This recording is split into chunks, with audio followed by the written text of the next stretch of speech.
Hello, in this video, I'll give you a quick guide on how you can create an edge function in Supabase.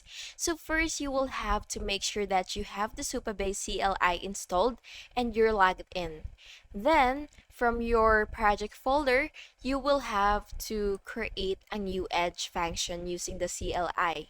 Then you will be given a default file where you can add your logic. And by the way, this might be for handling custom requests, sending messages, or doing calculations. Once your function is ready, you can deploy it directly from your computer and it will run close to your users for faster performance. These functions are great for custom backend logics that runs instantly. And that's basically it. If you found this video helpful, please make sure to like and subscribe for more videos like this. Thank you so much for watching. Have a good day.